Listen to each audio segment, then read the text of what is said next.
Today we're going to discuss 4 words that are always going to cause a debate among Mustang enthusiasts. Do modifications add value?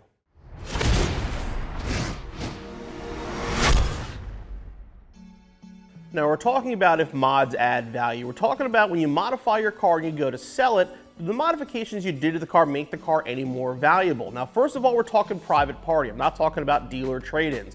99% of the time when you're trading a car in, unless the dealer really likes the modifications or they're covered under warranty, dealers want the car stock. I'm talking private party. When you put some money into your car, is it going to be worth it when you're done? Now a few things I want to say immediately just to clear the air, make sure you guys know where we're coming from. Obviously, yes, we sell parts here. We want you to buy modifications and know you're not going to get all your money out of them. Whatever you spend on your car, you're not going to get that back when you go to sell it. So make sure if you're buying stuff for the car, you're buying it to enjoy it while you own it.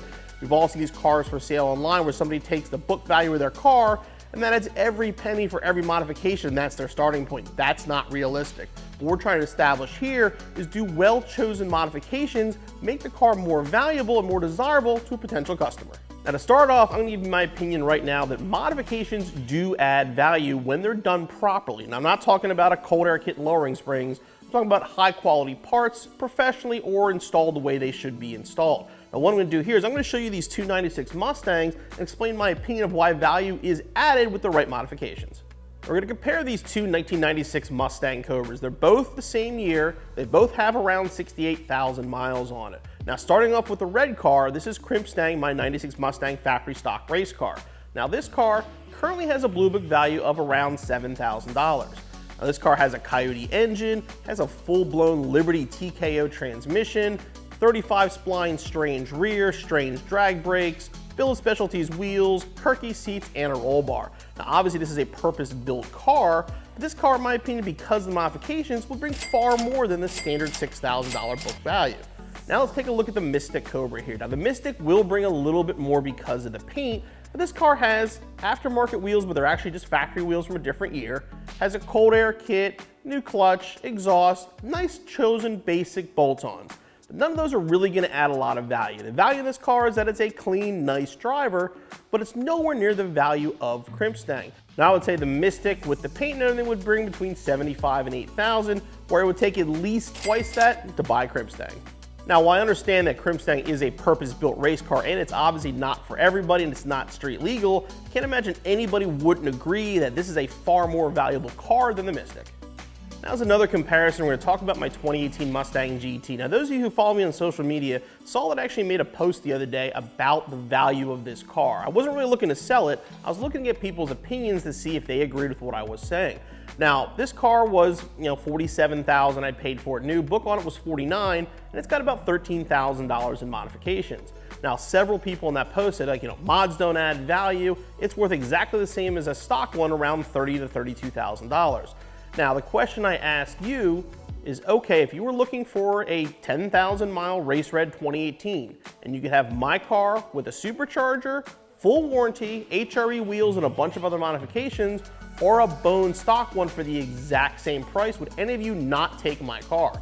We all know you want to get the most for your money, which means the right modifications will add value. Now again, we're talking private party. I did ask my dealer, they said they would give me $32,000 on trade for my car stock. They would give me $34,500 with the supercharger wheels, everything on it.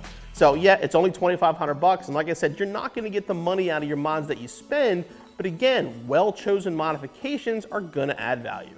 Now one more thing I want to mention is the difference between a full build versus a bolt-on car. Now my 2018 Mustang GT is a bolt-on car. And the best way to get your money out of a car like that, honestly, whether you're trading it or selling it privately, is to take the modifications off and then sell the car. That's the best way to get money out of it. Now a case like my 96 here, that is not an option. The stock parts in this car are long, long gone, and this car would have to be basically sold as is. That would be harder to find a buyer, but again, this is definitely a case where I feel the mods to this car are going to add a lot of value.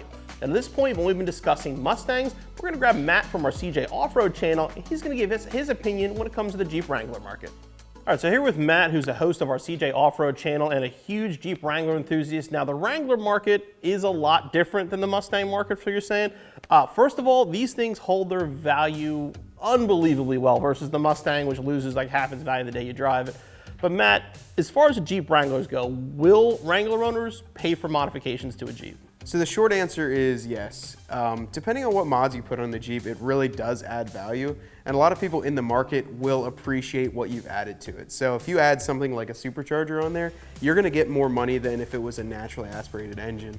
A lot of the modifications are pretty universal and people can tell quality parts, same with the Mustang world. However, Jeep owners are willing to pay for it. So you could take a new Jeep and put a supercharger, a long arm suspension, big wheels and tires on it, and a Jeep owner is gonna pay for those modifications and not like argue and scream that they don't add any value to the Jeep. Yeah, for the most part, you might get one commenter being like, oh, it's not worth that, but 99% of the time, it's, yeah, we'll pay it. For anything like that. See, that to me, that's a lot different than the Mustang world, where as soon as you add modifications to the Mustang, owners are like, oh, that doesn't add any more value. Yeah. But yet they're gonna always choose the modified car over the stock car. Yeah.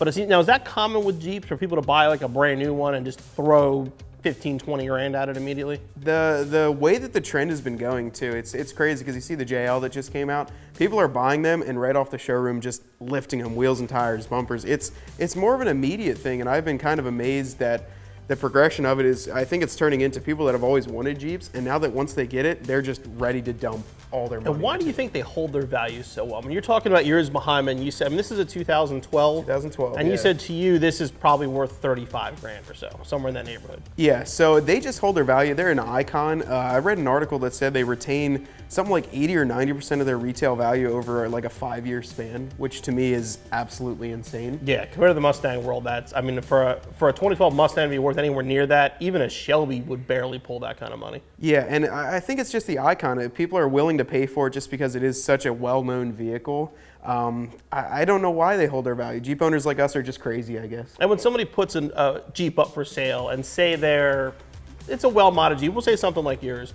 and the price they're asking might be a little bit high.